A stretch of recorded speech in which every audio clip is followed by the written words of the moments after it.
welcome. Let's quickly look at what Rufai Oseni has to say about the presidential media chat that happened yesterday. Give credit, please. Rufai, a few things, a few touch points there in the fact that this day newspaper has on the front page of it 8 key takeaways, but of course, there are more than 8 key takeaways. Mixed reactions have followed, but I think one of the things we must say is that good one that the president has finally acceded to speaking, to have a media chat, have a conversation around the state of the nation, the state of the economy. What's your take on this? So, tell Dr. Abati, when you see him, that the president calling him Ruby on media chat has implications, and tell him that he knows how to do the needful. I shall pass the message I'm not sure he's here, but just let him know. I shall pass it on. And Merry Christmas to him. Even in advance. Ayo, yes, it's a welcome development, but that's a problem in itself. That it took the president 18 months to be able to talk to Nigerians when he had 2 policies that destroyed the prospect of Nigerians. And after that media chat, I'm more scared for Nigeria. President Tinubu fell my hand 100%. Not a total grasp of the issues. He was asked about the subsidy removal. You know what he said? He said there was no way to do it. He forgot that the NNPC pays subsidy up to the start of this year.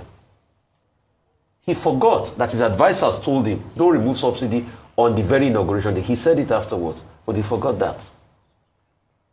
He forgot that they didn't plan for the attendant inflation that was going to come after subsidy removal and the devaluation of the currency. In fact, the question on the devaluation of the currency, he didn't even answer it. He broached over many questions. When he was asked how is he going to bring down inflation, he said agriculture, we are going to improve production. He forgot that a couple of months ago, he told us he's going to cultivate 10 million hectares. What has happened? The other day, as at August, when the harvest period was coming in, that we had some reprieve in agriculture, they said, oh, things were already getting better. Today, food prices at an all-time high again. So he forgot all the things. And he's saying that we're going to give soft agricultural loans and everything. How are you going to do that? We're saying policy statements. As a policy direction must come for the president. The president is the engine room that permeates what he wants to his followers. That's the ministers. We didn't see a lot of that. They're saying agricultural loans. How are you going to give them? What are you going to do? The import waiver program that you said you were going to select some few companies, it wasn't a success. Nobody could implement that. Till today, we didn't even get to the end of that matter. Then the total economy, you say borrow is not a bad thing. Yes, it's not a bad thing, but have we seen what you're borrowing the money with? Have you seen the borrowed money? Have you seen what you've been able to do it's for with infrastructure. Where's the infrastructure? Only coastal road. Mr. Amai said 15 trillion will do all the pre-existing roads. Has the pre-existing roads been done? Didn't we have to haggle over the coastal road? Was that priority? So where's the infrastructure now? Is it the same budget? Last budget cycle that was padded? So where's the infrastructure? Then let's go one step further. I thought this was going to be a time for him to be able to sell the tax reform bills. But he didn't sell. He said, okay, I'm going to look at it, make concessions and everything. I thought it was the time he was going to sell the benefits of the tax reform bill. He was low on that. When he was asked a question about the military, yes, it was a good one to say, okay, I have confidence in the military. But also, you must be able to say that we're going to have a level playing field also of integrity and accountability. The military has been getting a lot in budgetary allocations. In this budget cycle, you're going to get about 4.9 trillion.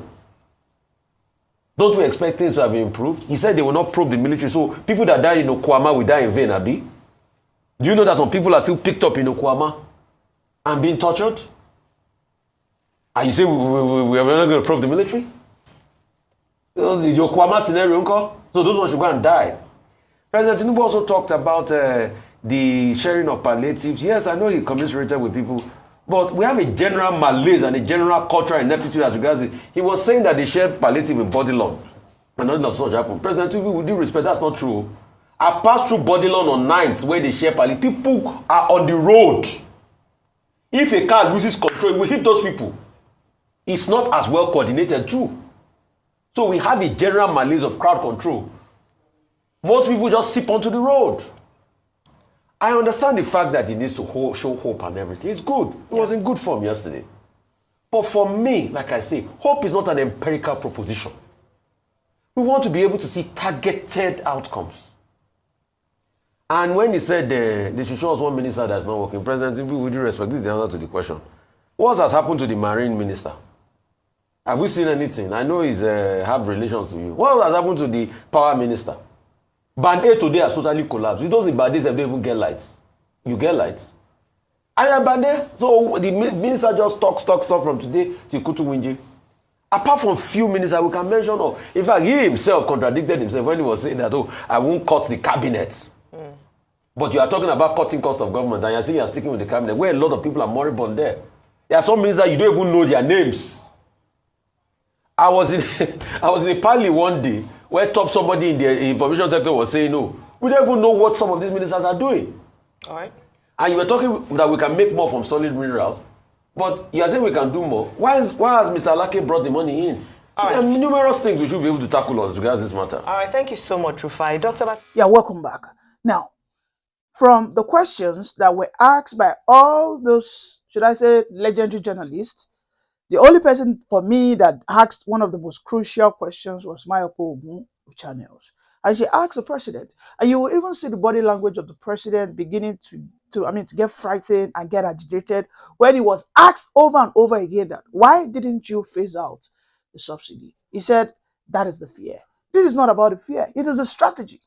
This president lacks what we call clue. He lacks what we call strategy. He lacks what we call planning. He is all about snatch, grab, and run with it. And he came in, he snatched away the common gratuity, the common benefit that the Nigerian people were all collectively enjoying from the Nigerian government as a people. He took it away, he snatched it and ran away with it. And here he is trying to defend himself, stating that, after all, if he didn't do it, Nigeria will have fallen into the ditch, that it's a slippery slope. Has he forgotten, just as Rufai Oseni rightly said, that that subsidy is still paid even to this very moment? If you go into the global market to check the global price of PMS per liter, we should be buying PMS in Nigeria for nothing less than 13 to 15.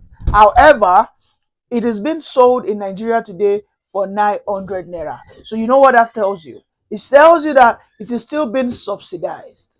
That is what that says.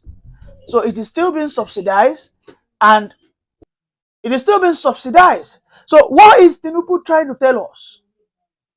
Why is he deceiving himself? They also asked him which of his ministers. So none of his ministers are performing. They asked him about the agricultural minister. He said, yes, we are going to till the soil. We are going to buy 2,000 tractors from Saudi Arabia. You know, all these just nonsensical lies coming out from the mouth of a president who has appeared to be clueless for the last 18 months. At this time, I think Nigerians are the most silly and the most dumbest citizens any president can ever pray for. And of course, he's lucky. He is lucky. People were complaining that they are being killed when they are asked to come and get rice. He said, yes, there is queue everywhere in the whole world. Even in America, they have queue. They are queues for food. That he has been giving food in body loan for the last 24, 25 years. However, he has never for one day recorded a time where there was stampede. I mean, he is trying to justify and push the blame on the suffering Nigerians, that it is because they are disorganized and this is why they are getting killed. That even in UK, that where there are food banks, do we have food banks in Nigeria? That's the question.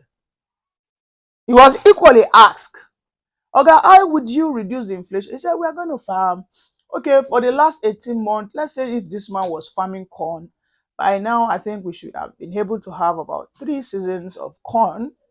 And what has he been able to produce? Nothing. So you believing Tinubu is at your own peril.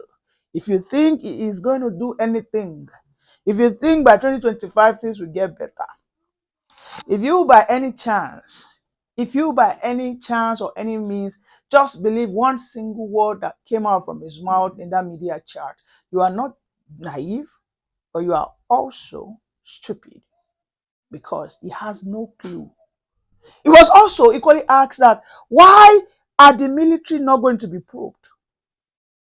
We have seen how the military have operated with wanton impunity. Look at how they invaded Okwama village. Yes, we understand there was an unfortunate incident that happened there. Why is the military not operating with intelligence? Why are just acting like barbarians? They just went to a village and then wiped everybody out. Just 2 weeks ago, we recorded that 2 leaders from that Okoma are dead in detention. They are yet to figure out those that did that massacre on the soldiers. Are the military not supposed to have what we call military intelligence?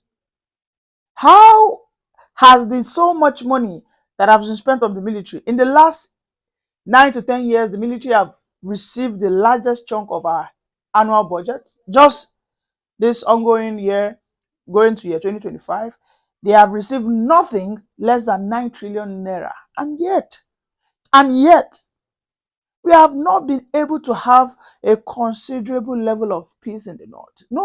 Nobody can confidently say that I can go to the north through a night journey. When you say that, they'll tell you, why should you travel at night? I mean, people are still being kidnapped left, right, and center. But again, he said he's going to mark himself. That if people don't want to mark him, he will readily mark himself as a working president. I've never seen this kind of delusion in my life. A president will say he is marking himself. It is simple. You are not being legitimized by the people. You do not have the gold. You do not have the green card. From the get-go, the people do not believe in you. And you've had 18 months to prove your capacity. But of course, what have you proven?